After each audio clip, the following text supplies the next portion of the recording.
Senhoras, senhores, caros espíritas, que Deus nos abençoe.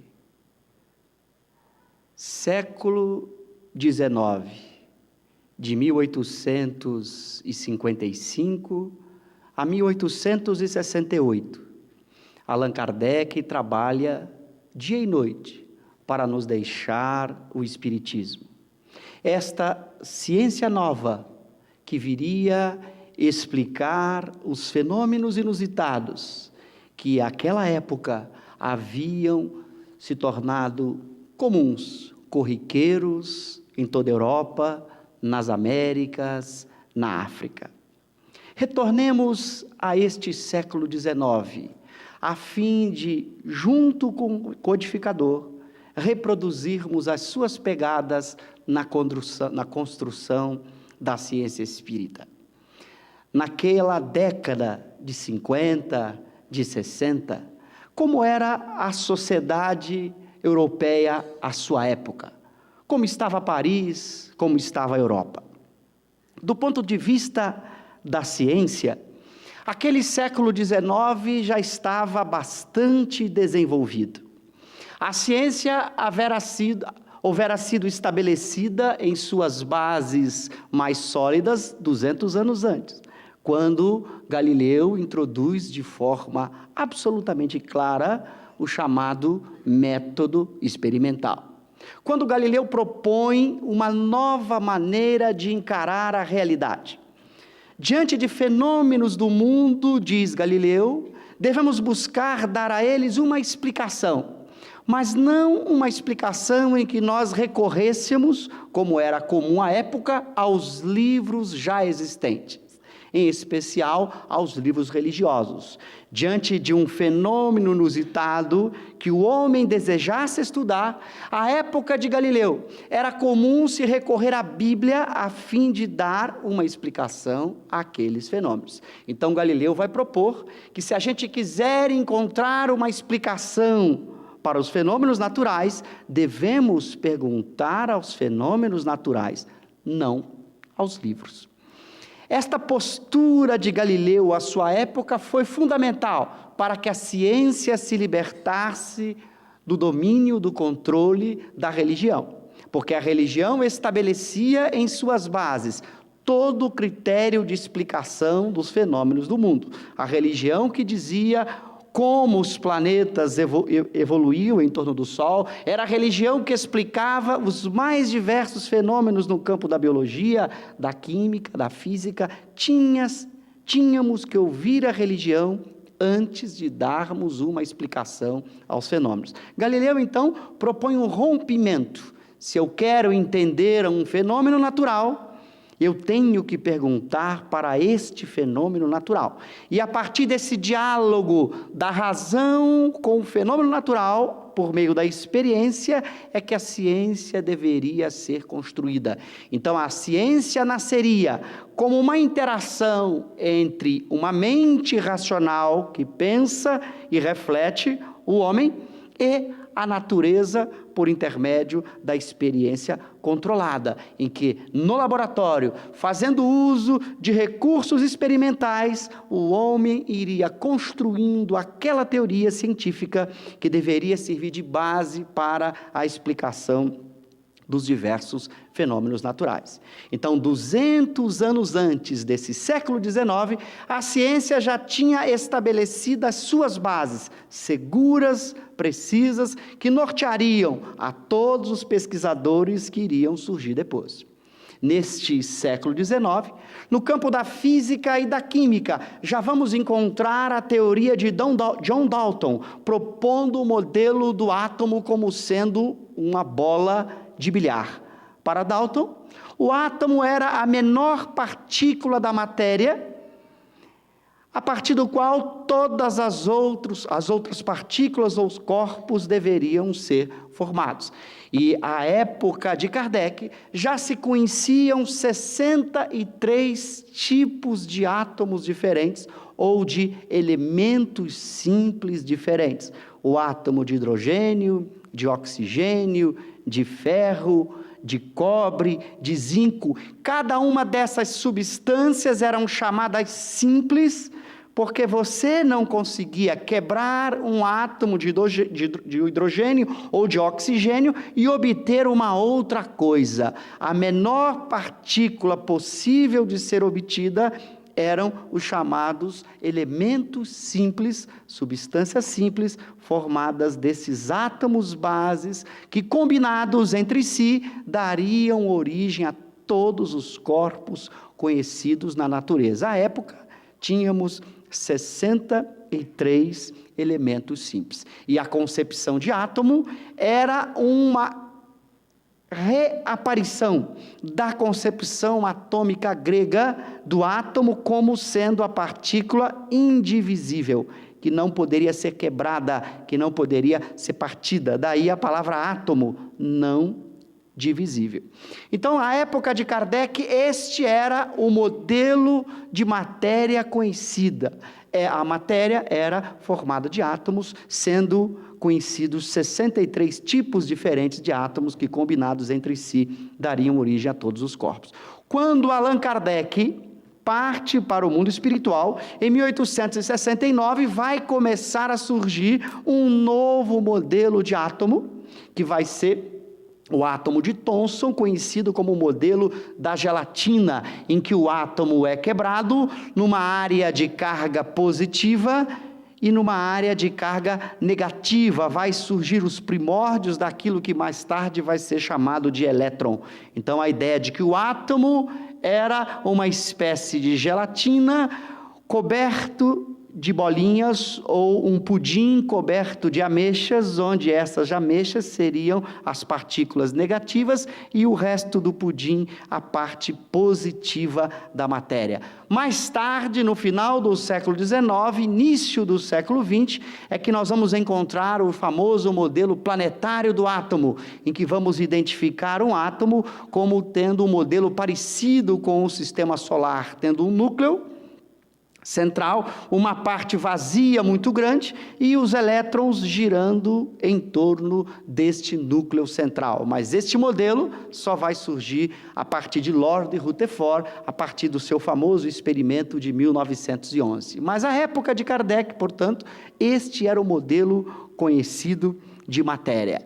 Quando nós vamos para o campo da biologia, em 1859, Charles Darwin já havia publicado, ou acaba de publicar, a sua famosa obra Origem das Espécies, dando origem à teoria da evolução. Então, a teoria da evolução, que explica o surgimento dos seres vivos num processo permanente de evolução de outros seres vivos mais simples. Então, a teoria de evolução vai ser publicada em 1859. Na primeira edição de O Livro dos Espíritos, de 1857, Kardec, obviamente, não faz nenhuma referência a essa teoria. Ele o fará na obra Gênese, em 1868.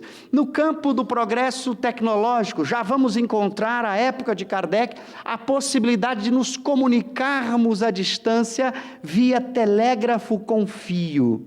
Já existia, à época de Kardec, o telégrafo com fio. Então, era possível conversar de uma cidade com outra utilizando o famoso código Morse, inventado por Morse em 1844. Então, à época de Kardec, este já era um meio de comunicação muito rápido e eficaz, a partir do telégrafo com fio. Não era conhecido ainda o telégrafo sem fio, que só vai ser estabelecido no final do século XIX, quando na física Maxwell vai propor a ideia do eletromagnetismo, dos campos eletromagnéticos, e Hertz vai estabelecer pela primeira vez, experimentalmente, como é possível entrar em comunicação à distância, sem nenhum fio, sem nenhum elemento material visível que permitisse a comunicação. Os nossos celulares de hoje. Então, não existia, à época de Kardec, nenhuma comunicação pelo espaço vazio.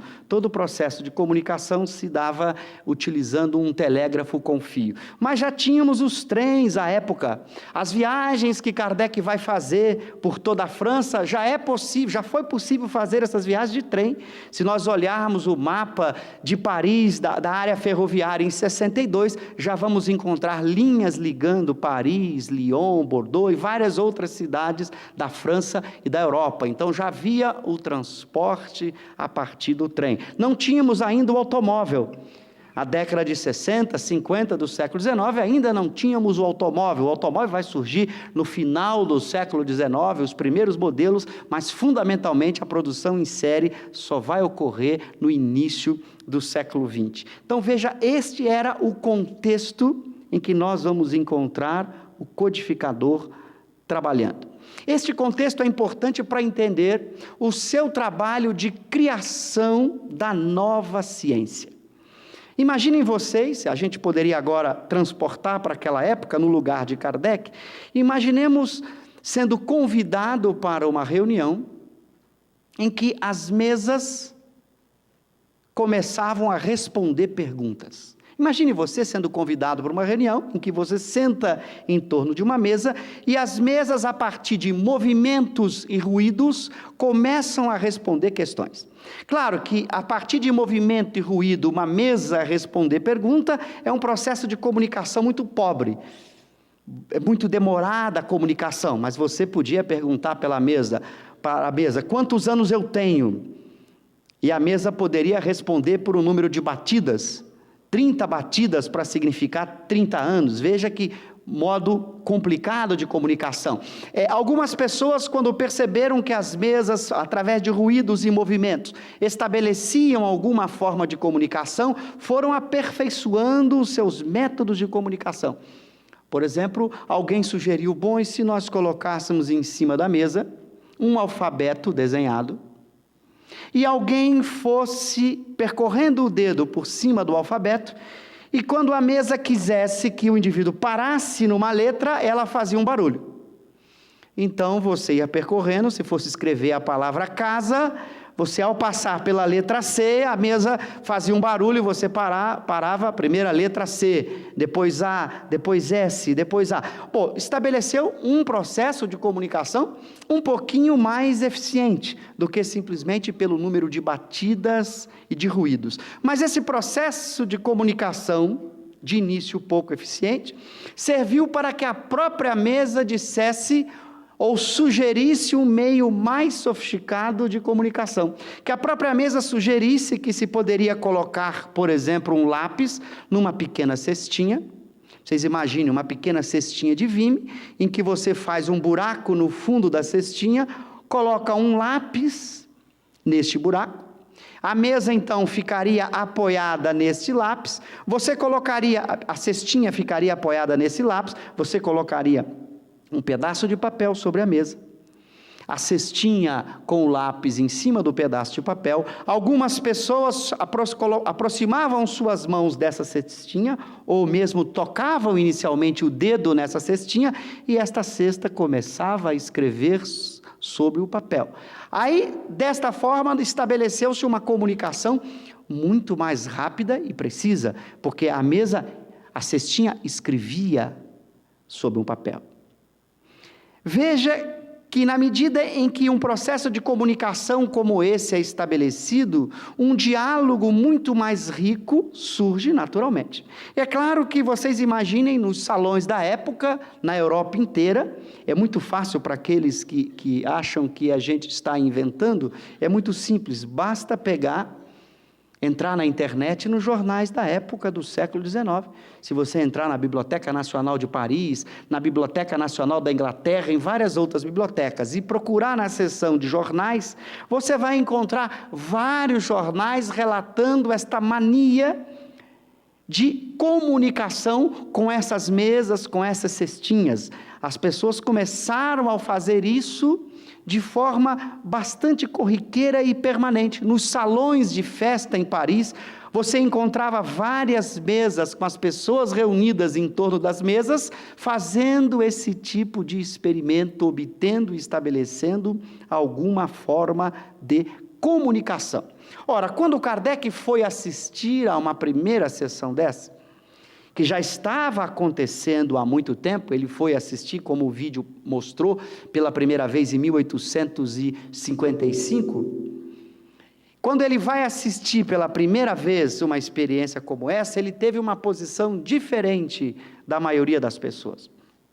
A maioria das pessoas que participavam desse tipo de experimento, usavam esse experimento como distração, como um bate-papo, como uma forma de comunicação para fazer perguntas do tipo: como está a minha saúde? Vou ganhar dinheiro? Não vou? Vou casar? Vou continuar? A fazer perguntas sobre a vida pessoal, o que era comum. Obviamente, a maioria de nós, os curiosos, se tivéssemos chances de ter uma comunicação como essa, faríamos 1000 perguntas sobre nossa vida pessoal. Será que eu vou conseguir um emprego melhor? Será que o meu patrão vai aumentar meu salário? Será que a minha esposa está me traindo? E coisas do gênero. Certamente nós faríamos esse tipo de pergunta, o que era comum. Claro que na medida em que essas perguntas iam sendo feitas, muitas respostas iam sendo dadas que não batiam com a realidade. Então o indivíduo perguntava assim: onde é que eu encontro um tesouro? E a resposta vinha: tem um tesouro em tal lugar. A pessoa ia lá e não achava o tesouro. Então dezenas de perguntas eram feitas, respostas dadas, e as pessoas foram cansando, porque muitas das perguntas que tinham interesses pessoais e materiais, as respostas não valiam a pena. Se o indivíduo perguntasse: bom, mas como é que a gente pode inventar um novo veículo de comunicação, uma nova forma de energia, um novo aparelho de comunicação? As respostas, em geral, eram respostas sem nenhum sentido ou significado. Ou seja, as pessoas perceberam em pouco tempo que esse meio de comunicação não propiciava nenhuma forma de resolver os problemas materiais e pessoais. A vida humana, do ponto de vista do seu contexto social e material, não ia ser resolvida por esse tipo de comunicação, de diálogo. Não adiantava eu perguntar sobre a minha saúde, eu perguntar se vou ganhar ou não mais ou menos dinheiro, o que vai acontecer, se vai ter alguma catástrofe mundial, se vai ter uma nova guerra, o que vai acontecer, se o mundo vai acabar, o que eu faço para a ciência avançar. Todo esse tipo de pergunta que diz respeito à nossa vida diária, ao nosso dia a dia, que diz respeito ao nosso mundo material, em geral as respostas não serviam para muita coisa. É óbvio que, na medida em que todo mundo começa a fazer esse tipo de comunicação, e as respostas não fazem com que ninguém ganhe mais dinheiro, fique mais rico e resolva seus problemas, naturalmente o desinteresse foi surgindo. E nós vamos encontrar, ao longo dessas décadas de 50 do século XIX, alguns momentos em que as pessoas foram deixando de lado esse tipo de experiência de comunicação, porque elas perceberam em pouco tempo que elas não ganhavam nada com isso, e certamente alguém inventou uma outra moda mais interessante, e todo mundo então foi se preocupar com esta outra moda, deixando de lado essa interação, utilizando esta cestinha com lápis ou outra forma de comunicação com os chamados espíritos. Mas Kardec, com o seu senso de homem de ciência, procedeu diferente da maioria dos homens de ciência que tiveram a audácia de mergulhar a fundo nesse tipo de fenômenos. Quando Kardec assiste pela primeira vez a uma sessão de comunicação desse tipo, em que uma cestinha escrevia sobre um papel, ao toque de algumas pessoas, a primeira constatação de Kardec foi verificar que não havia fraude alguma, não era nenhum truque. Ele examina o aparelho, as pessoas e as condições. Como ele conhecia muito bem a física da época e a tecnologia da época, ele sabia muito bem que a física, a engenharia da época era incapaz de explicar aquele tipo de fenômeno que ele acabara de ver. Não era possível, não era nenhuma engenhoca, porque era muito fácil você constatar qualquer possibilidade de fraude. Se alguém estivesse com algum fio, ou alguma forma de manipulação. Vocês imaginem a dificuldade de alguém inventar um processo em que duas pessoas tocam na borda de uma pequena cestinha e esta está escrevendo frases, palavras. Então era muito difícil imaginar alguma engenhoca no século XIX que fosse capaz de forjar esse tipo de mecanismo de escrita. Mas havia algo muito mais curioso. Na medida em que você ia fazendo perguntas, era muito mais fácil ainda você descobrir, a partir das perguntas que você fazia, que você estava diante de um tipo de fenômeno totalmente novo. Por exemplo, Kardec ousou fazer perguntas mentais. Fazer uma pergunta no pensamento. E a cestinha responder à pergunta que ele fez. Mas isso não era apenas uma coisa que acontecia com Kardec. As pessoas já tinham percebido que podiam formular perguntas mentais. Ora, que engenho maluco é esse que poderia ler o pensamento e, além do mais, escrever uma resposta que era exatamente uma resposta que estava sendo colocada. E você podia fazer perguntas curiosas do tipo: qual é o nome da minha mãe? Ou de uma tia que mora numa cidade tal.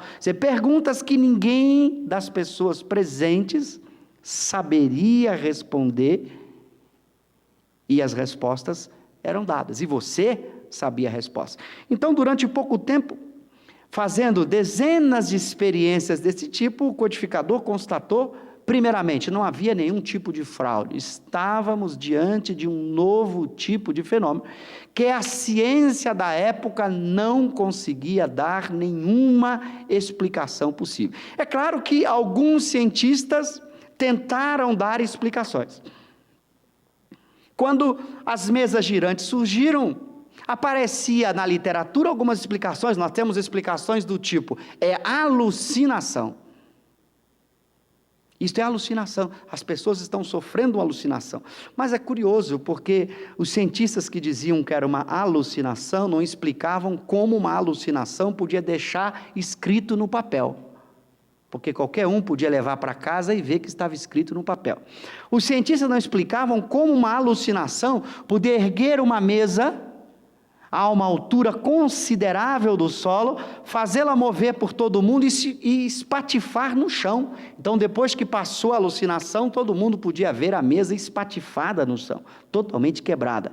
Então, é claro que surgiram essas pseudo-tentativas de explicação do tipo alucinação.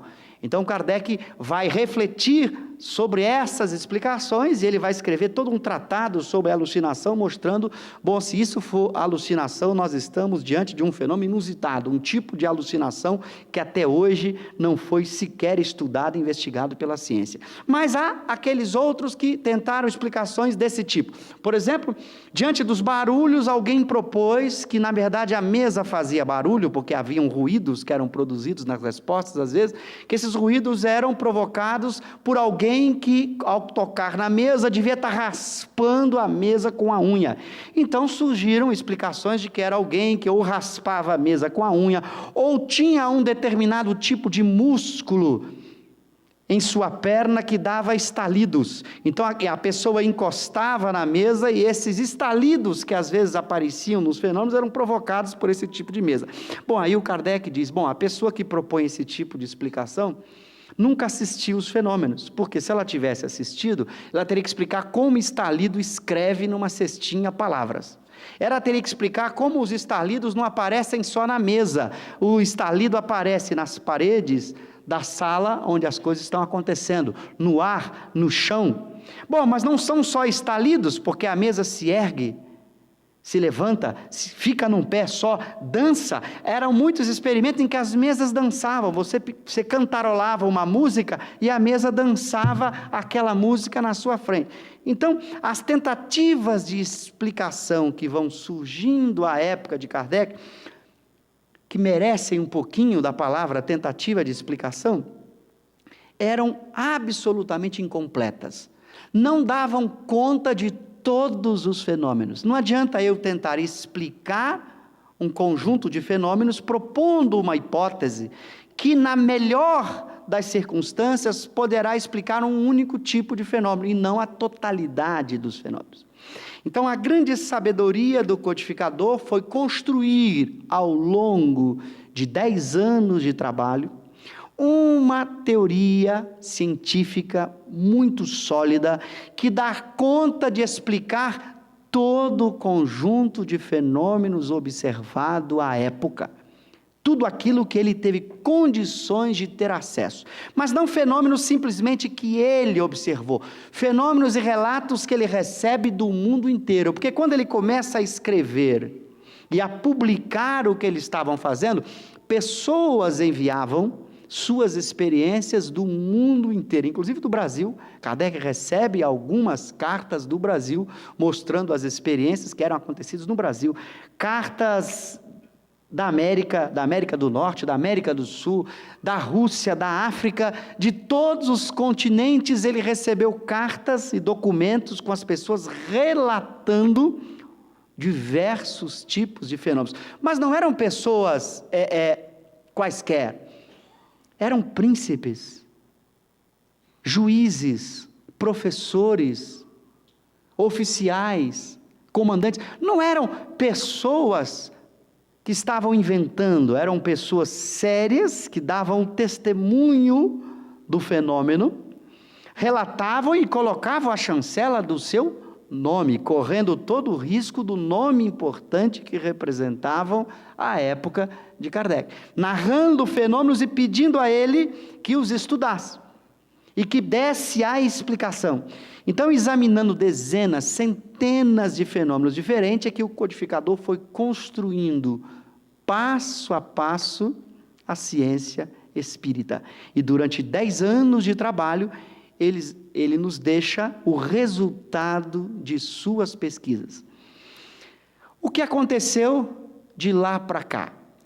A mesma coisa que já havia acontecido durante o século XIX. Até hoje nós não encontramos na literatura nenhuma proposta séria de explicação dos fenômenos espíritas que não seja a proposta dada por Allan Kardec. Nós vamos encontrar à época de Kardec e nos dias de hoje alguns pontos de vista. Por exemplo, o ponto de vista daqueles que simplesmente negam o fenômeno.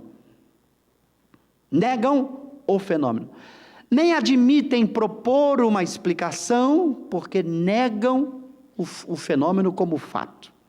Claro, este é possível. Eu nego o fenômeno e aí eu não tenho que apresentar nenhuma explicação, porque não se apresenta explicação sobre aquilo que não existe. Esta é uma postura que a gente vai encontrar muito comum à época de Kardec e nos dias de hoje. Bom, o que você pode dizer para uma postura desse tipo? Bom, se a gente tivesse uma postura dessa na física, a física não teria saído do lugar.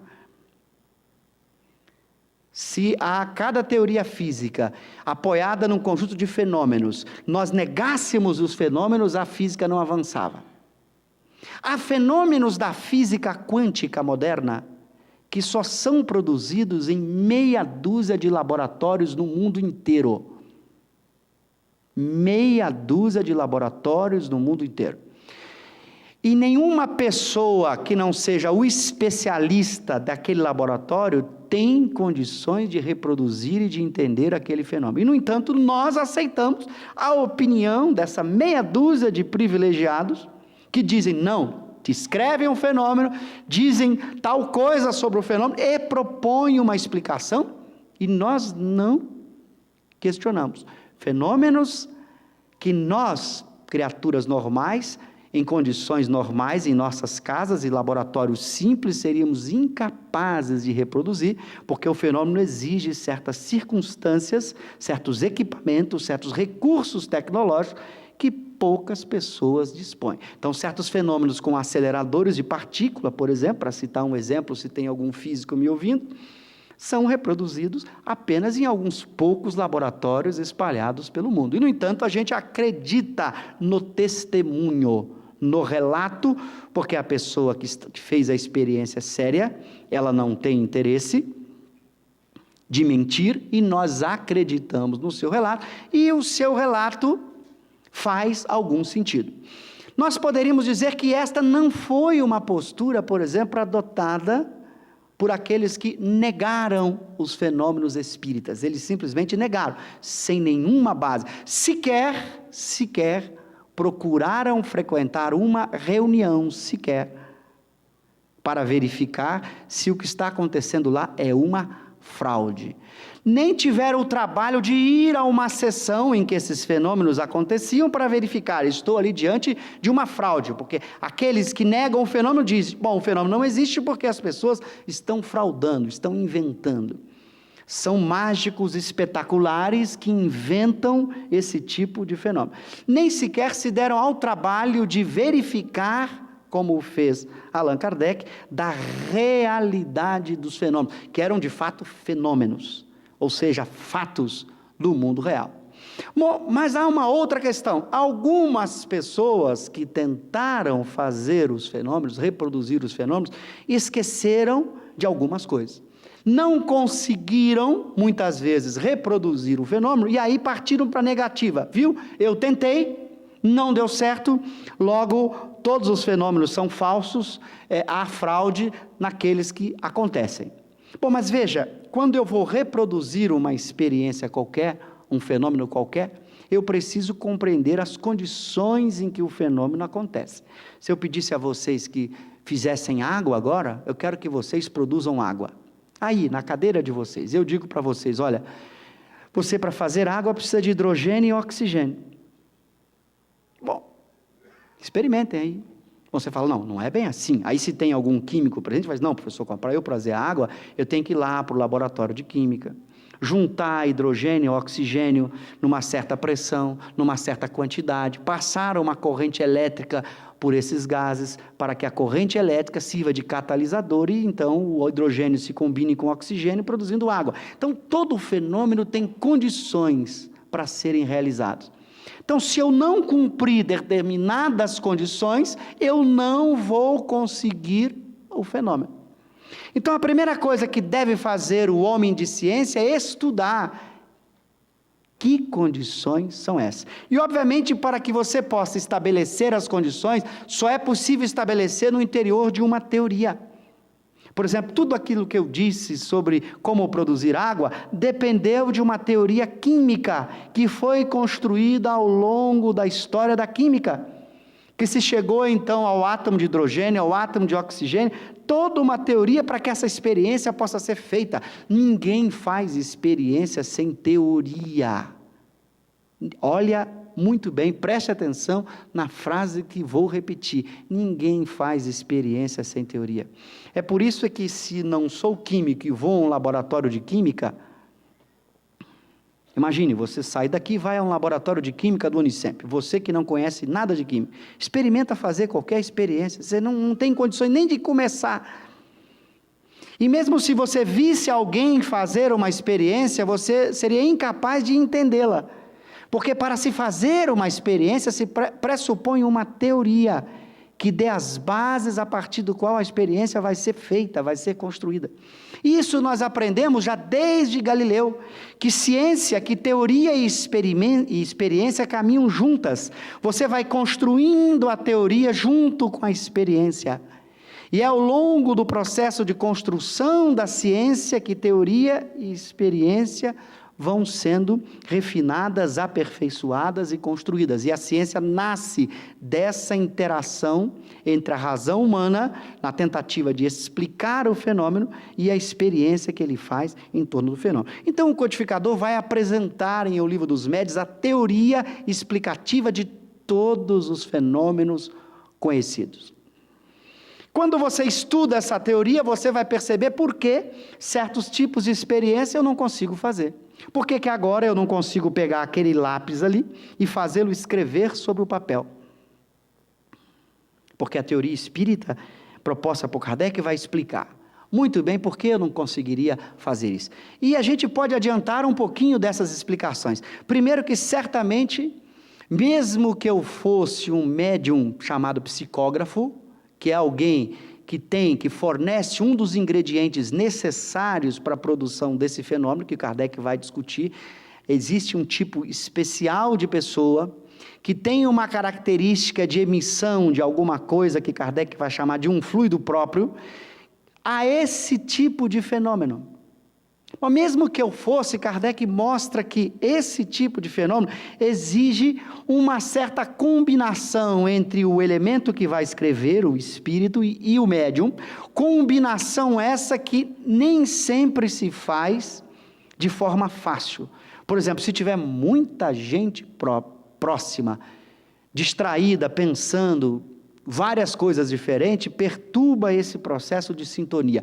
Muito parecido com as ondas de rádio. Se você tentar sintonizar o seu celular em regiões de torres de alta tensão, aliás, quem vai ali para o aeroporto, passa na Avenida das Torres, deve sentir dificuldades com o aparelho celular de vez em quando.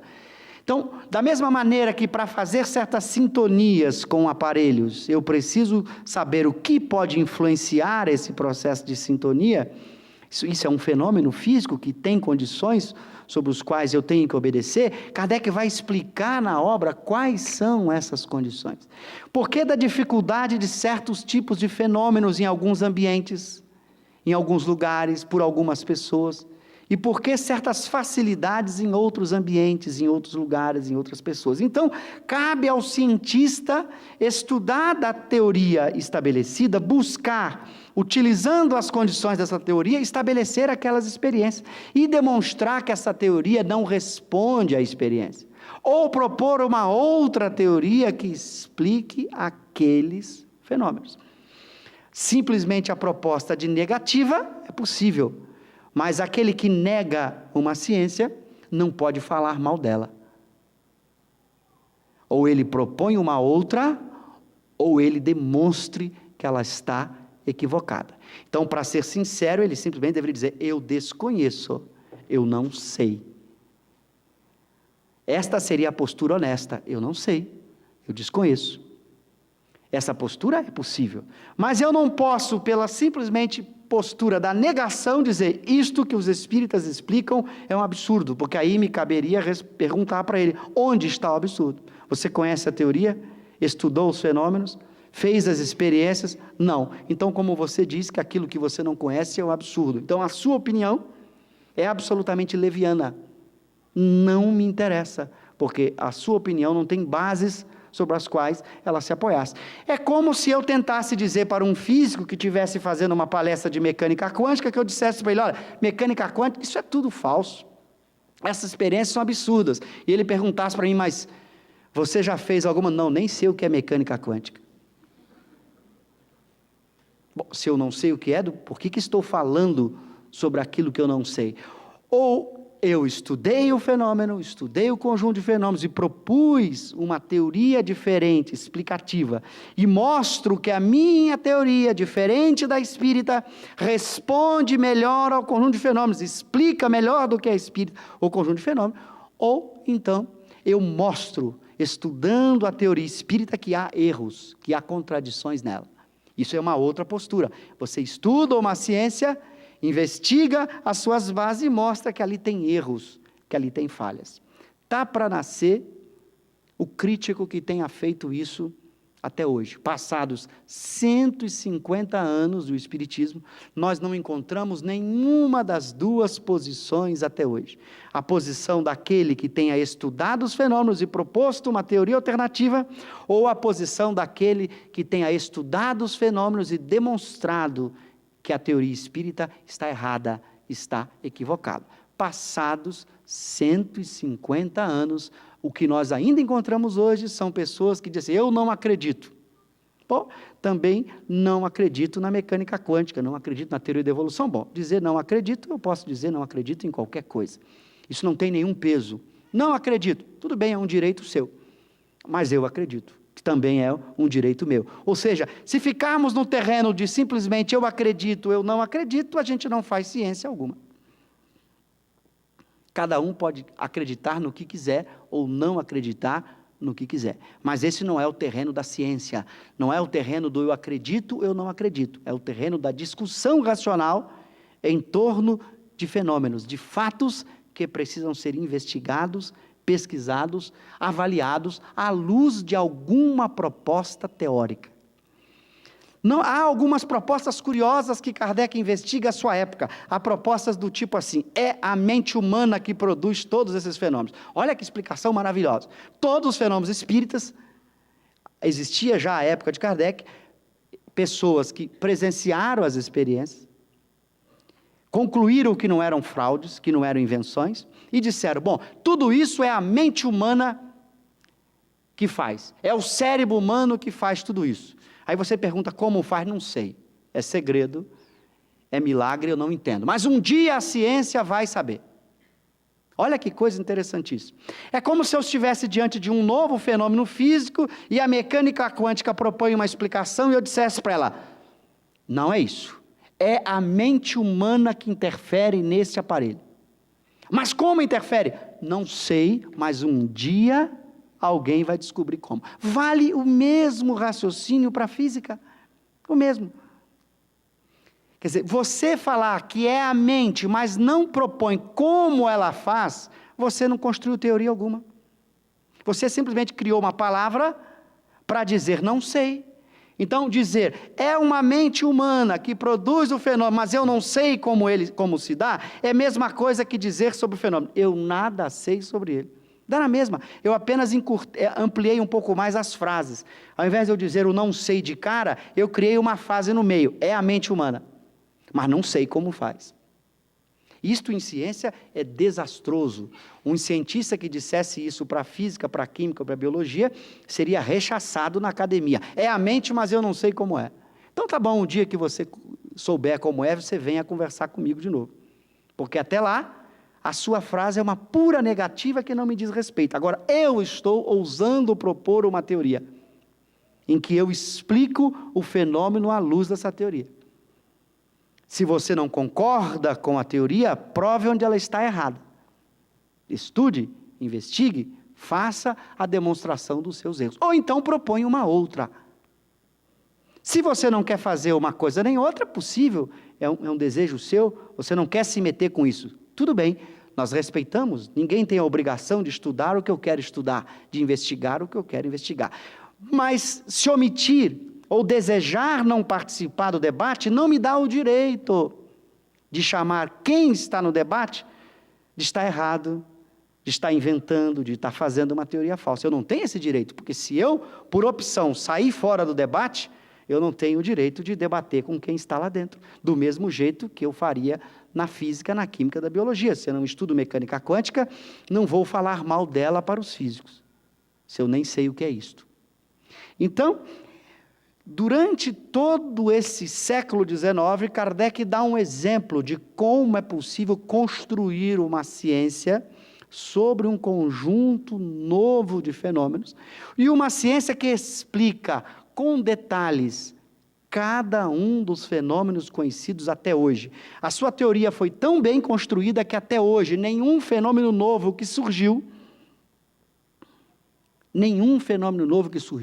não foi explicado pela teoria. Então, isso é o que a gente considera uma boa teoria. Ela dá conta de todos os fenômenos novos sobre interferências desse tipo que surgem, ela explica, dá conta de resolver os problemas envolvendo o fenômeno. Portanto, nós estamos diante de uma genuína ciência, com uma diferença muito interessantíssima, porque se trata de uma ciência que não estuda a matéria como estuda a química ou a física, ela estuda seres pensantes. Porque aquele fenômeno de comunicação a partir das mesas não é um fenômeno físico, é um fenômeno inteligente. Porque ali nós estamos diante de fenômenos que demonstram inteligência.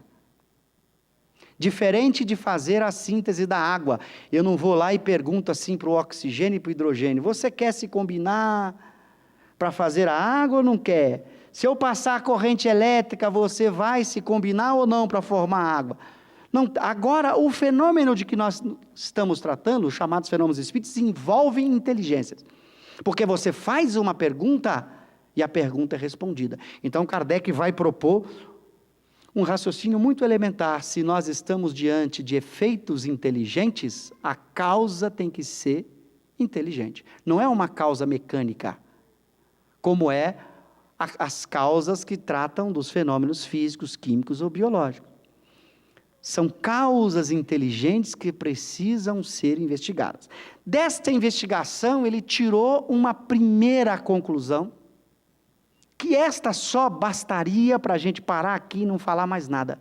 A primeira e grande conclusão que ele tira das experiências. Essas inteligências que se comunicam das mais diversas maneiras, nada mais são do que as almas dos homens. Veja a primeira conclusão da sua teoria.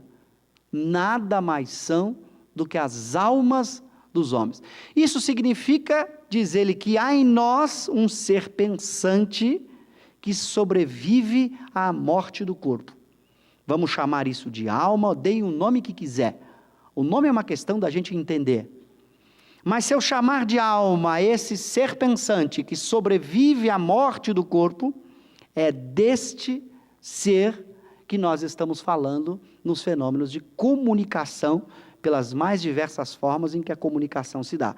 E Kardec pôde chegar a esta conclusão a partir de dezenas, de centenas de experiências sobre a identidade do ser pensante que se comunica. Porque na medida em que você estabeleceu uma comunicação e que você descobre que o ser que está se comunicando é um ser inteligente, você certamente vai perguntar: que inteligência é esta? É a inteligência das pessoas que ali estão ao lado? É a inteligência do chamado médium, o indivíduo que está colocando a mão naquela cestinha que tem um lápis? E você descobre por intermédio das perguntas que você vai fazendo que não se trata daquela inteligência. Por exemplo, a inteligência diz que é determinada pessoa, que não é nenhuma das presentes. E começa a descrever características desta pessoa, que você pode constatar, muitas vezes pessoas conhecidas, da época que você poderia verificar. Essa inteligência se submete a um conjunto de provas de identidade, que muita gente estabeleceu para essas inteligências. Mas o mais curioso é que, quando começou o processo, foi a própria inteligência que disse isso. Esta é uma conclusão que o Kardec tira da teoria, mas ela foi dada pela própria experiência. Isso é curioso. É como se eu perguntasse assim para a água: de que é você formada? E a água disse assim: hidrogênio e oxigênio, H2O. Porque quando essas comunicações começaram a surgir, e se perguntou para esta pequena cestinha que se movimentava em torno do papel: quem é você? E ela responde: eu sou a alma ou espírito de alguém, fulano de tal, que morreu no dia tal, na cidade tal, em tal lugar. Então, a resposta de que se tratava da alma de um indivíduo morto surgiu da própria cestinha. Mas não bastava, porque Kardec era um homem muito lúcido.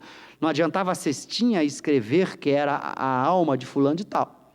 Porque se o fenômeno fosse causado pela mente do indivíduo, a mente do indivíduo podia ter escrito aquilo. Então era necessário submeter um conjunto de experiências de verificação de identidade. E a verificação de identidade era curiosa, porque quando você menos esperava, ela acontecia. Porque, por exemplo, se você começa a fazer uma experiência de verificação de identidade, você poderia dizer o seguinte: está todo mundo sabendo, né? O médium está sabendo, então, de repente, a mente de todo mundo vai trabalhar em conjunto para produzir aquele resultado. Muitas vezes a verificação de identidade surgia da forma mais inesperada.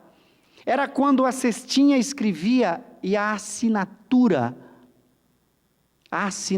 da mensagem era idêntica à assinatura da pessoa que assinara a mensagem, e que você poderia constatar levando essa assinatura e comparando com documentos.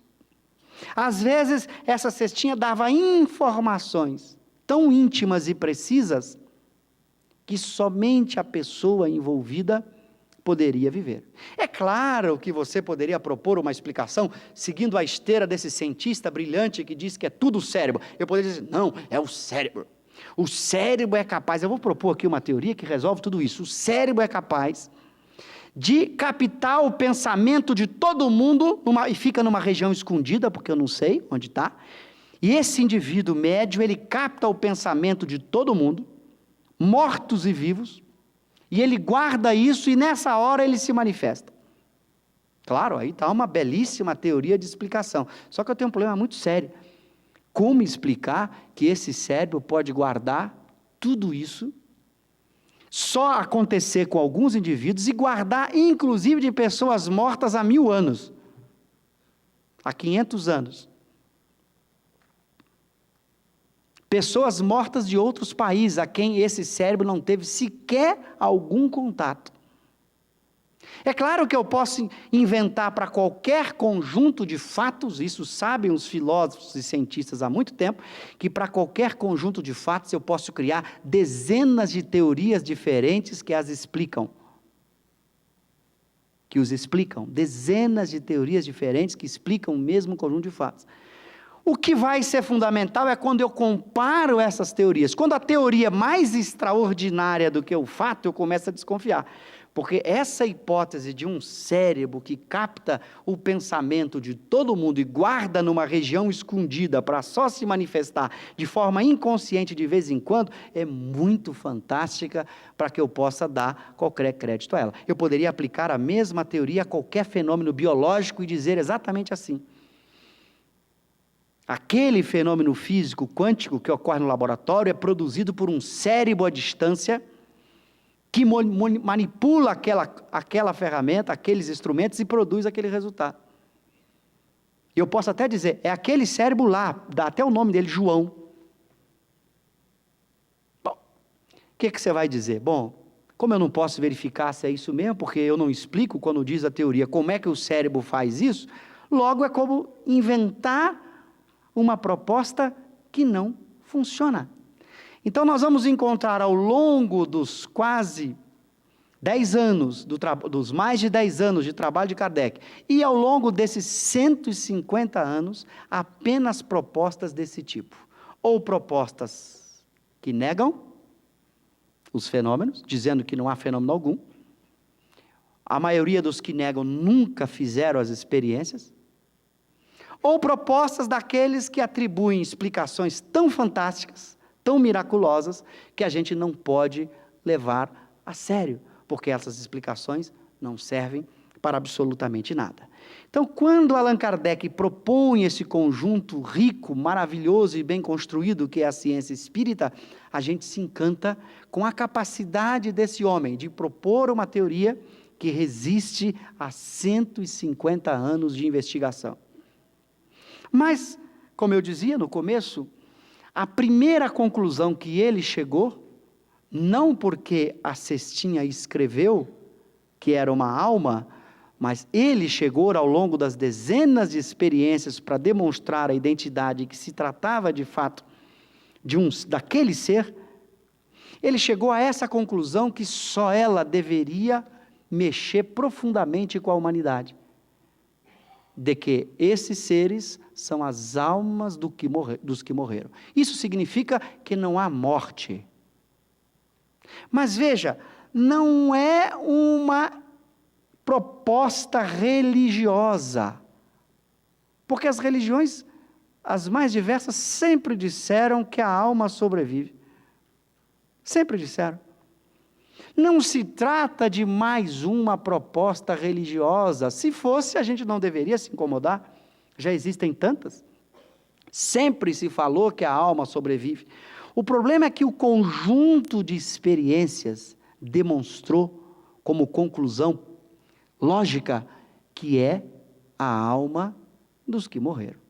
Isso significa que se a gente acredita na medicina, na física, na biologia, e consideramos que uma opinião da ciência, de uma proposta científica, merece muito mais consideração do que uma opinião religiosa, e nós fizemos isso e fazemos isso ao longo de muitos anos, muitos de nós consideram a opinião da ciência muito mais respeitada, muito mais considerada do que a opinião da religião. Não estou dizendo que quem faz isso está agindo corretamente, não. Eu estou dizendo que muitas pessoas consideram a opinião da ciência mais respeitável do que a opinião da religião. Não quero dizer que essa conduta é correta, não. Estou apenas dizendo que isso é um fato. Bom, para essas pessoas que consideram a opinião da ciência mais valorosa, diante de uma teoria que demonstra, com os mesmos rigores que uma ciência demonstra, de que nós somos a alma, quer dizer, esses espíritos são as almas dos que morreram, esses que se comunicam, nós estamos diante de uma situação muito diferente. Porque agora eu tenho uma certeza de uma natureza muito diferente. Será que nós paramos para pensar o que significa essa certeza? Se eu não morro verdadeiramente, porque eu continuo e me comunico, inclusive, com as pessoas que aqui ficaram, e todas as experiências demonstraram que eu permaneço com a minha individualidade, com o meu conhecimento, com os meus sentimentos, com a minha capacidade de locomoção e de interação no mundo e na natureza. Ou seja, eu continuo sendo eu mesmo. As consequências disso são muito graves para a reflexão humana. Se nós levássemos essa proposta a sério, significa que se eu aceitasse essa proposta, do mesmo jeito que aceito que a água é formada de hidrogênio e de oxigênio, se eu aceitasse com a mesma convicção em que eu aceito que a água é composta de oxigênio e hidrogênio, teríamos um impacto violento nas nossas vidas pessoais.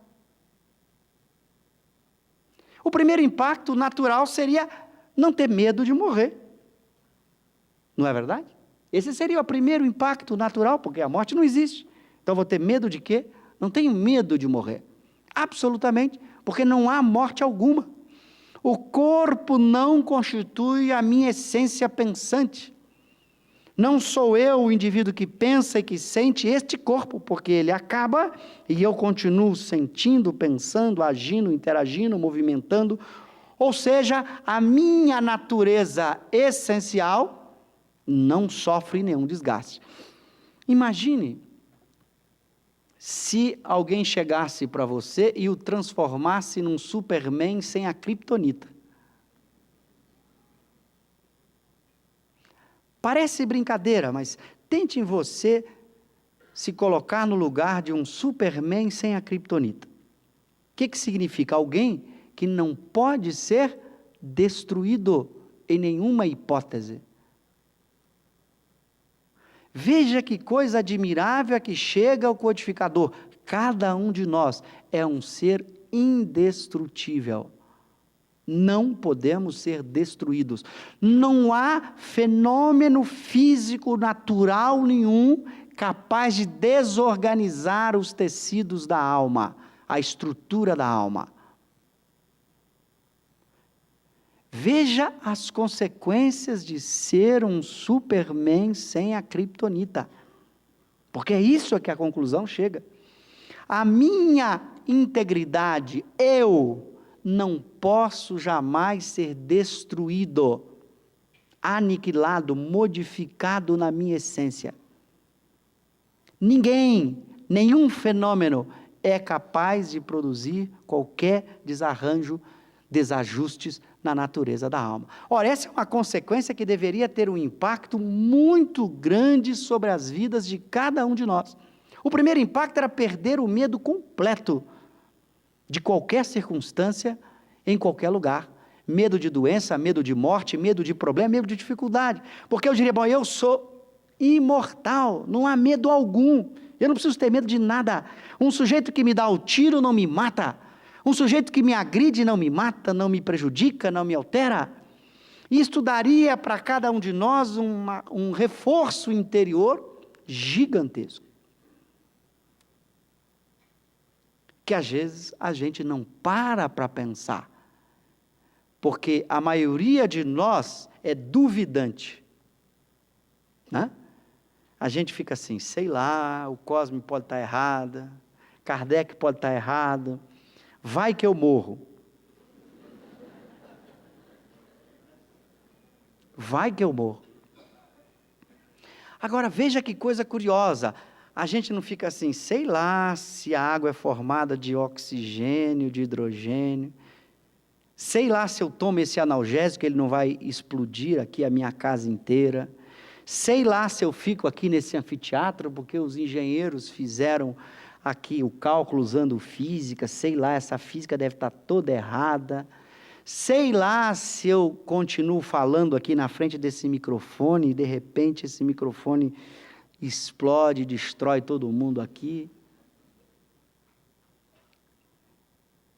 Veja como a gente às vezes tem uma postura frente à ciência de um jeito e frente a uma ciência nova de outro jeito, sem investigar essa ciência nova. E a ciência nova que trata daquilo que é mais relevante para as nossas vidas.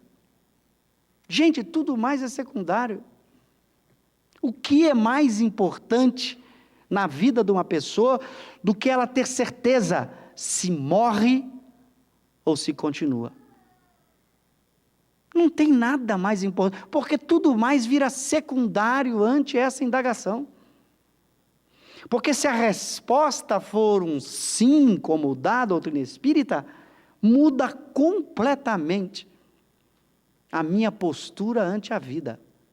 Modifica-se completamente. Mas não foi apenas esta conclusão óbvia que Kardec vai chegar ao longo dos seus experimentos. Ele vai demonstrar ao longo de sua construção como esta alma vive, do que ela é formada, como ela se expressa nesta dimensão invisível em determinadas condições e visível em outras condições. Quando a gente fala que os espíritos são invisíveis, depende das condições. Na hora em que há condições deles escreverem através de uma cesta, eles se tornam visíveis para nós. Eles conseguem uma forma de comunicação. Para os chamados médiuns videntes, ele se torna visível mesmo. Eu os vejo. O médium vidente está vendo o indivíduo. Então, quando a gente fala que são seres invisíveis em determinadas condições, mas em outras condições, eles têm uma presença firme e manifesta em nossas vidas.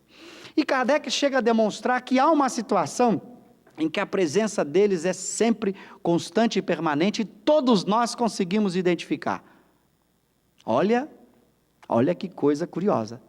Todos nós conseguimos fazer essa identificação e esta comunicação, mesmo não sendo médium, mesmo não atendendo a essas condições. Ele demonstra ao longo de suas experiências que, como essa é uma inteligência pensante, e nós somos de mesma natureza, nós somos também uma inteligência pensante de mesma natureza, ele nos mostra, dentro da sua teoria, que a comunicação mente a mente pode ser feita por todos nós. Não depende de nenhuma outra circunstância.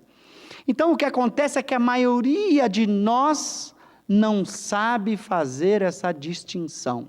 Mas é muito fácil, com alguns exercícios, treinos, fazer essa distinção. Quem nunca esteve na sua casa e, de repente, como dona de casa, escuta uma vozinha assim: o fogão, a panela está entornando. E a pessoa sai correndo desesperada e vai lá e estava realmente. Quantas donas de casa já me disseram isso? E ela nunca parou para pensar, mas quem é que disse isso na minha cabeça? Porque vem nesta forma afirmativa forte, a panela está entornando. Quantas vezes nós percebemos pensamentos que nos dizem, faça isso, faça aquilo. Se nós começarmos a fazer certos exercícios, a gente consegue separar esses pensamentos dos nossos. E a gente consegue saber quando o pensamento é nosso, quando não é nosso. Então isso vai levar Kardec a dizer que todos somos médiums neste processo de comunicação mental entre nós e os espíritos. Agora, a ser médium psicógrafo, já não somos todos. A ser médium vidente, já não somos todos. A ser médium audiente, já não somos todos. A ser médium de efeitos físicos, de locomoção, que permite fazer com que aquele copo ande sobre a mesa, não somos todos. Que a cestinha se locomova escrevendo, não somos todos. Então, para cada tipo de mediunidade, Kardec estabelece, ou para cada tipo de fenômeno, as condições em que esse fenômeno ocorre. E a condição mínima é esta condição da comunicação mental. Aí todos, diz ele, somos médiuns nessa acepção de comunicação entre mentes. Agora, na medida em que a gente vai criando outras formas de comunicação, nem todo mundo tem esta faculdade. Ele explica que essa faculdade depende de várias condições. Eu não tenho tempo aqui de entrar com detalhe em todas as condições que ele estabelece de como é possível um médium de efeitos físicos de locomoção fazer mover o copo, fazer mover a mesa ou coisa do gênero. Mas veja, na medida em que ele vai explicando os fenômenos, ele vai tirando um conjunto de conclusões fundamentais dessa ciência. Depois de constatar que esses que se comunicam nada mais são do que as almas dos homens, ele explica por que se eu pergunto lá, onde está um tesouro? É porque a gente, ser humano, adora pregar peça e brincadeira, né? Ele vai dizer que a maioria dos espíritos são como nós, ignorantes, brincalhões, que adoram se divertir como a gente adora, né? Eu não sei onde está o tesouro, coisa nenhuma, mas esse danado acredita tanto, ele quer tanto que eu vou dizer, só para ficar rindo dele, para que ele vai lá procurar, o tesouro está em tal lugar, está debaixo de tal lugar, você vai lá. Ou se eu tenho interesse em me tornar poderoso, um poderoso empresário, um grande político, eu vou fazer perguntas, o que eu posso fazer para ficar poderoso na política? Ele vai encontrar 1000 sugestões. A maioria das vezes eu vou me utilizar dessas sugestões e vou me dar muito mal. Então nós vamos percebendo que se são as almas dos homens, nós temos que tratar com os espíritos da mesma maneira. Tratar com os espíritos da mesma maneira que nós tratamos os homens. Se vocês estão com uma dor de dente, vocês procuram um engenheiro civil? Não. Se alguém aqui, quando está com dor de dente, procura um engenheiro civil ou arquiteto? Não. Então, se nós temos que tratar, se os espíritos nada mais são do que as almas dos homens, nós temos que saber com quem estamos lidando primeiro. Se eu estou lidando com um espírito semi-analfabeto, ignorante como eu, o que ele pode me responder de relevante, que eu já não sei? Então, se eu não souber a quem estou me dirigindo, eu perco o meu tempo fazendo 1000 perguntas que ele vai responder e que não vai servir para nada. Então, Kardec demonstra, às vezes, o insucesso de muitas pessoas que fazem as experiências, que conseguem realizar a experiência de comunicação e se frustram, porque fazem perguntas do tipo, eu vou casar, e aí vem uma resposta maluca, ou eu vou ficar rico, ou me dá o número da cena, da loteria. Tem gente que às vezes brinca comigo e fala assim, Cosme, você é espírita, por que você não pede lá os números da próxima Mega Sena? Eu digo, eu até que peço, né? Mas os espíritos com quem eu sintonizo são tão ignorantes quanto eu. Eles não conseguem ver o futuro, como a maioria, a esmagadora maioria não consegue. Então, se eu peço, posso pedir, não há nenhum problema disso. Vou receber números. Não tem nenhuma dúvida que se você fizer esse pedido numa sessão de psicografia, vão surgir números para você, como diz Kardec, o que você perguntar e insistir na pergunta, tem muitos espíritos para responder, e você vai ficar frustrado depois de pegar aqueles 6 números e jogar, e não foi premiado. Porque para saber os números da cena, teria que ser alguém que tivesse dotado de uma visão de futuro, porque é algo que não aconteceu ainda. E Kardec explica que somente espíritos do mais alta envergadura evolutiva, porque aí é uma outra consequência da sua teoria, todo o processo de evolução do espírito, só espíritos muito evoluídos têm acesso, conseguem ter certas previsões do futuro. Mas esses, eles sabem tantas coisas, inclusive que eu faria um péssimo uso desse dinheiro, que certamente ele não me diria. E haveria um outro problema, porque para que eu pudesse me comunicar com espíritos dessa envergadura, porque o processo de comunicação depende de sintonia, eu precisaria estar próximo dele, em termos evolutivos. Os meus sentimentos, a minha emoção de raiva, de ciúme, de egoísmo, de ódio, de orgulho, só me permite fazer contato com esses espíritos que têm ciúme, raiva, egoísmo, orgulho, e que em geral são tão ignorantes quanto eu mesmo. Então, fazer perguntas a eles não vai me adiantar em absolutamente nada. Para que eu pudesse ter acesso a espíritos que realmente dão respostas que vale a pena a gente refletir, eu teria que crescer junto com eles.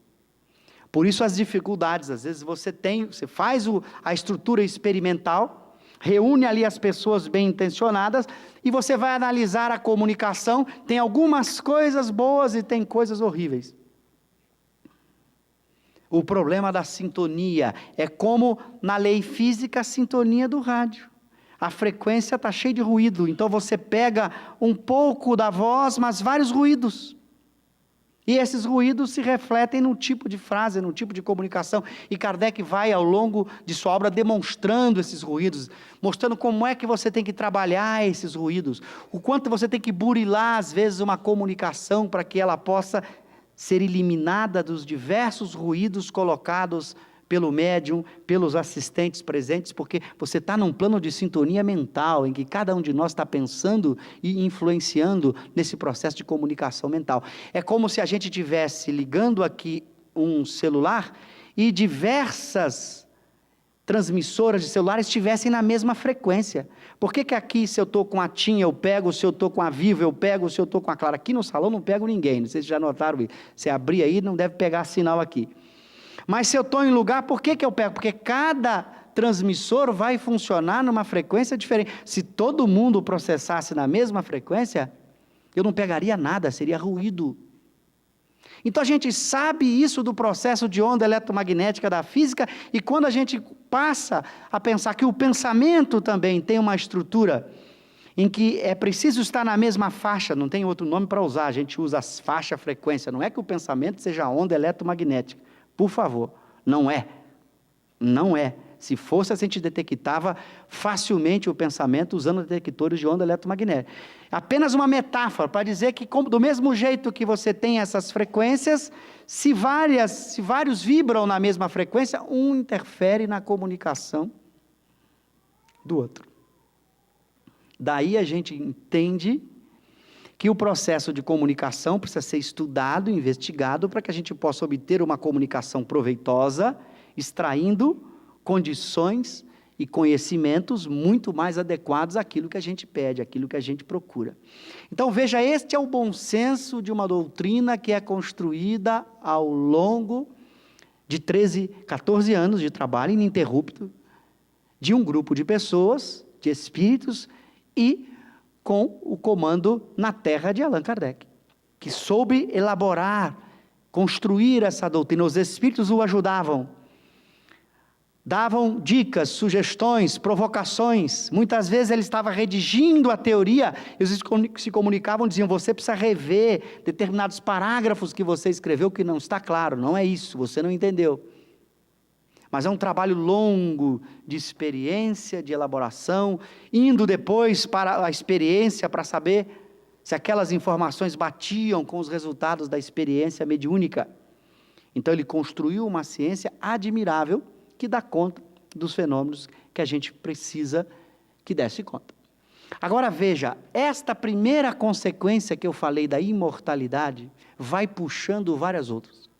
Na medida em que as almas, os espíritos, nada mais são do que as almas dos homens, eu já tiro muitas consequências. E tiro uma outra curiosa também, porque você agora perguntaria: tudo bem, então se os espíritos são as almas dos homens e eles se comunicam, como é que é o estado de cada um do lado de lá? Isso é uma pergunta fundamental. Como é que eu vivo do lado de lá? Olha, a gente fala esse lado de lá por falta de ter uma outra expressão, né? Não é lado de lá, porque estão aqui vários conosco. Não é lado de lá. É como os micróbios, né? Vocês estão vendo aí micróbios? Olhem a mão assim, botem os olhinhos na palma da mão. Estão vendo aí? Mas tem muitos. Se a gente enxergasse, nós morreríamos de medo. Né? Porque a gente olhar para as mãos assim é se assustar a quantidade de bichos invisíveis, horríveis, que estão caminhando aqui pela palma de nossas mãos. A gente não diz que eles estão do lado de lá. Né? Alguém diz que o micróbio está do lado de lá?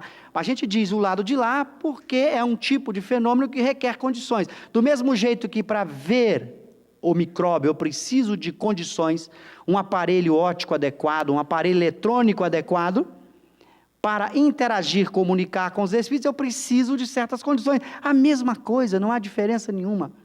A gente diz o lado de lá por força de expressão, mas é tudo no universo, são fenômenos do universo que eu tenho que obedecer às condições para interagir com esse fenômeno. Todos nós aqui estamos recebendo dezenas, centenas, milhares de partículas que saem das estrelas e que nos atingem, e nós não detectamos. Aliás, muitas dessas partículas só foram detectadas a partir da década de 60 do século XX, com aparelhos especiais. Então, antes disso, nem se podia imaginar que existiam tais partículas, que saem das estrelas e nos atingem. E a gente não dizia que elas estavam do lado de lá, elas sempre estiveram no universo. Só que a nossa capacidade de detecção não está adequada. Então nós chegamos a uma conclusão que é, esses seres que estão ao nosso lado precisam de certas condições para interagir conosco. Agora, como eles vivem do lado de lá? Essa é a pergunta mais importante, porque a gente já descobriu que é imortal, né? Que é Superman sem criptonita. E como somos neste universo quando não temos esse corpo? Esta é uma pergunta fundamental. Claro que você poderia dar uma resposta que a religião dá. As religiões que acreditam na sobrevivência da alma. Eu vou para o céu ou para o inferno. Mas quando a gente está fazendo essas comunicações, quando Kardec submete o processo experimental de comunicações, ele recebe comunicações de espíritos perversos, pessoas más, que xingam, que quebram lápis. Durante a comunicação, pega o lápis e quebra. Ou fala palavrões, palavras ofensivas, agridem. Como tem comunicações de pessoas recomendando a fraternidade, o respeito, o amor. Ora, você vai identificar ao longo das comunicações que essas almas são dos homens mesmo, boas e más. Então essa história de céu e inferno começa a sofrer um primeiro problema, porque nós estamos aqui junto com o céu e com o inferno, porque essas almas ruins e boas estão no mesmo lugar, estão interagindo, estão se comunicando. Então a gente vai começando, a partir do processo de experiência, a tirar conclusões muito importantes sobre aquilo que nós somos. E nós vamos descobrir ao longo deste conhecimento, eu não estou aqui entrando muito no conhecimento espírita, porque a maioria dos presentes são espíritas e conhecem tudo isso que eu estou falando.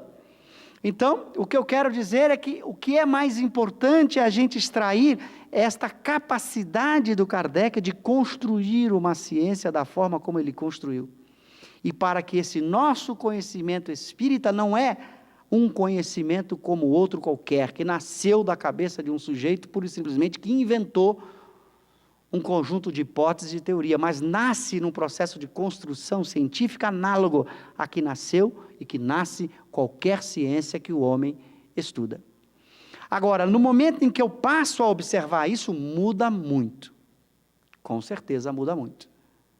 Porque eu passo a ter um problema de consciência. Se eu acredito na física, na química e na biologia, eu passo a ter um problema de consciência, porque agora, se o espiritismo é uma ciência tão boa quanto as outras ciências, eu tenho um problema. Porque agora, a forma como eu o trato deve ser análoga. E aí as implicações para a nossa vida pessoal é muito grande. Agora, gente, para a gente encerrar as nossas reflexões, meditemos na beleza desse resultado. Saber que nós somos imortais e que estamos aqui agora ao lado das pessoas mais queridas de nossas vidas, que viveram ao nosso lado e que deixaram o corpo. Estar na sua casa e saber que aquele seu pai, aquela sua mãe querida, aquele seu amigo querido, está ali. Você pode conversar com ele, senti-lo, sentir o seu afeto, as suas emoções, o seu carinho. Então, o marido que perde a esposa amada, a mãe, o pai que perde o filho querido, o filho que perde o amigo, o companheiro, o irmão. Imagine a consolação que surge naturalmente na medida em que esse indivíduo adquire essa certeza e passa a fazer esse tipo de comunicação com esses espíritos, que todos podemos fazer. E mais do que podemos fazer, devemos fazer. Não há algo mais gracioso e gratificante do que a possibilidade de entrar em contato com esses seres queridos, que todos podemos fazer e devemos fazer em nossos lares. Porque esta comunicação espírito a espírito é permanente. E se somos médiuns, além do sentido geral da palavra, podemos até obter comunicações mais ostensivas, do tipo psicografia ou coisa do gênero. Mas independente da condição de sermos médiuns, videntes, audientes, psicógrafos de locomoção ou de outra natureza, todos somos médiuns e podemos interagir com essas almas queridas, conversar com elas, trocar nossas ideias. Na medida em que a gente faz isso, nós vamos aprendendo a fazer a distinção. E a gente começa a estabelecer um diálogo permanente. Lembra muito bem Kardec quando vai nos dizer, quando a gente faz isso, nós definimos com quem quer conversar. É parecido quando a gente pega o telefone celular, pegamos o rádio e escolhemos uma estação que a gente quer se conectar. Então, quando eu pego o meu rádio lá e ligo, digo assim, agora eu vou ouvir a rádio tal. Eu fiz uma opção de quem eu devo ouvir. Então, o codificador nos recomenda fazer essa opção, porque quem não faz opção deixa a porta aberta a todo tipo de comunicação. Então, é um grave erro a gente não fazer essa opção. E escolher, eu quero conversar com meu pai, com meu tio, com meu amigo espiritual, com fulano, com Beltrano, do que simplesmente deixar em aberto o processo, porque a interferência vai ocorrer sempre. As ondas, as frequências mentais dos espíritos estão nos invadindo o tempo inteiro. Cabe a gente escolher com qual a gente quer a sintonia. É por isso que muitas vezes, quando a gente está planejando alguma coisa errada, a gente consegue muito suporte mental para isso. Porque existe muita gente interessada do lado de lá a fazer aquilo errado que nós escolhemos junto conosco. Do mesmo jeito, quando a gente tem uma predisposição a fazer algo bom, nós vamos encontrar sintonias com os espíritos, que querem junto conosco nos ajudar na construção deste mundo melhor. Então é assim que nós vamos aprendendo e valorizando essa doutrina extraordinária, que nos prova a sobrevivência, e que nos dá a certeza desse processo de comunicação, e nos convida a fazer esse tipo de comunicação. Deixemos de lado os nossos medos, nossos receios. Eu brinco, muitas vezes no movimento espírita, as pessoas acham que o espiritismo pode ser feito sem espíritos. O espiritismo só faz sentido com os espíritos.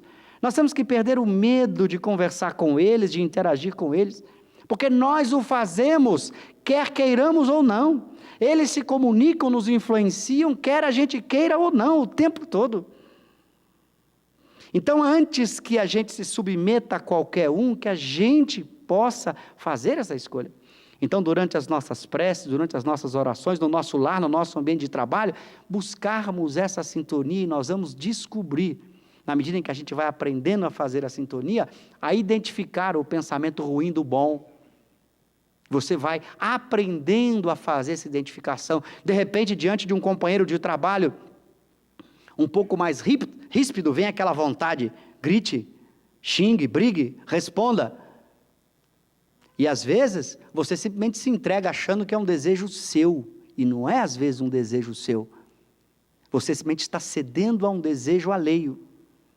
Então, na medida em que você vai fazendo essa tarefa de sintonia, você vai aprendendo a identificar os bons e a separar os bons dos maus pensamentos. Isso é extremamente importante para a construção de um homem mais saudável dentro de você. Porque aí você vai aprender a selecionar, não, este pensamento não quero. E na medida que você aprende a expulsar os maus pensamentos, é parecido na Terra quando a gente tem várias pessoas que nos procuram e tem aquele indivíduo que sempre fala um montão de coisa que a gente não gosta e a gente não dá bola para ele. O que ele faz? Ele vai embora. A gente não dá bola para ele. Quem é que gosta de ficar ali falando para alguém que não dá bola? A pessoa vai embora. Vale a mesma coisa, na medida em que a gente vai aprendendo a identificar e vai dizendo não para esses pensamentos, equivocados, violentos, agressivos, perturbadores, depressivos, essas entidades que os produzem vão percebendo, olha, não adianta com ele, não adianta. Sugerir esses pensamentos, essas emoções, não adianta porque ele prefere outros. E a gente assim vai aprendendo a construir uma vida interior muito mais saudável.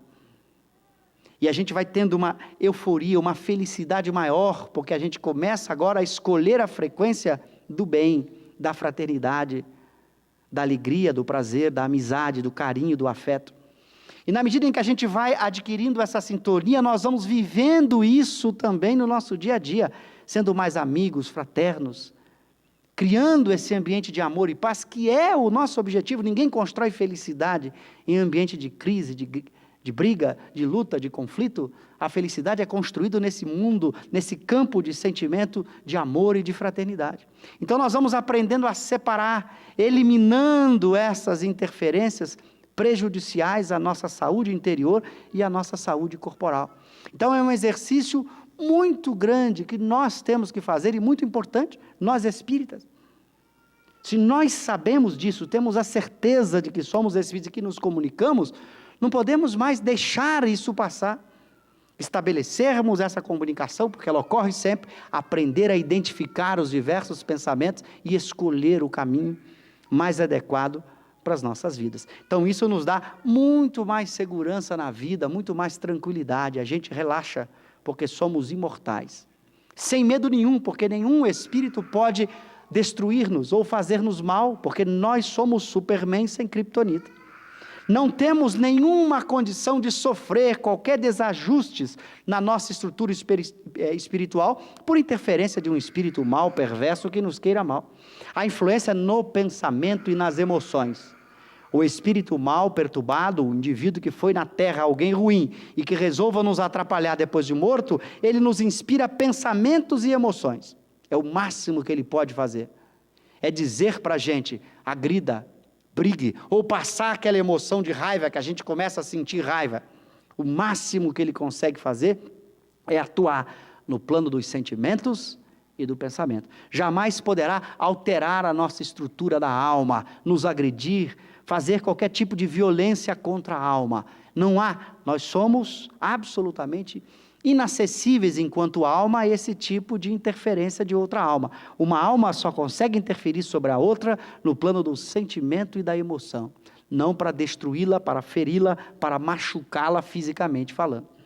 Então isso nos tranquiliza, porque a gente vai enfrentar esse nível no mesmo clima, no clima do pensamento e do sentimento. Agora é claro que se eu penso mal e se eu sinto raiva, ódio, é claro que eu entro em sintonia com aqueles que pensam e que sentem do mesmo jeito que eu. Então a doutrina espírita nos dá esse conforto e essa certeza de que a gente pode construir uma vida melhor dentro de nós e fora de nós. E que nós temos o recurso para isso, porque nós somos esses espíritos capazes de mudar o nosso mundo interior, de construir uma vida dentro de nós muito melhor do que a vida que a gente tem. Depende somente de cada um de nós. E ao matar este medo da morte, esse medo da dor e do sofrimento, nos dá uma tranquilidade muito grande, porque a gente sai tranquilo. O máximo que alguém pode fazer conosco na Terra é tirar o nosso corpo material. Isso é o máximo. Bom, mas aí você se tranquiliza. Bom, tirar o corpo material é como destruir um terno. O máximo que alguém pode fazer conosco na Terra é destruir o nosso terno, nada mais que isso. Quer dizer, nós continuamos sempre com aquilo que nós somos. E a nossa felicidade depende exclusivamente daquilo que nós somos, da alegria, do bom humor, do afeto, do carinho, do amor que carregamos dentro de nós. Não depende de nada, de nenhuma outra circunstância. Então nós já somos felizes o dia a dia. A gente não precisa ficar preocupado, eu serei feliz depois. Eu já sou feliz agora ao saber que eu sou imortal. Quer felicidade maior do que essa? Às vezes as pessoas perguntam, mas o que é a felicidade? Como alcançá-la? Absolutamente simples. Felicidade é viver. E se nós temos a certeza de que nós somos imortais, a felicidade é plena. Porque estar vivendo é ser feliz a cada momento. Então esta é a conclusão ética fundamental que o Espiritismo nos traz, a certeza de que nós construímos aquilo que nós somos dia a dia, e que continuaremos construindo isso por toda a eternidade, porque somos imortais. O amanhã é resultado do hoje. Eu serei amanhã aquilo que eu estiver construindo hoje. Então não tenho pressa de chegar no amanhã, porque o amanhã chegará a partir daquilo que eu sou. Nada mais do que isso. Então é uma doutrina eminentemente consoladora, porque nos mostra, não como opinião de alguém, mas como certeza científica, aquilo que verdadeiramente somos.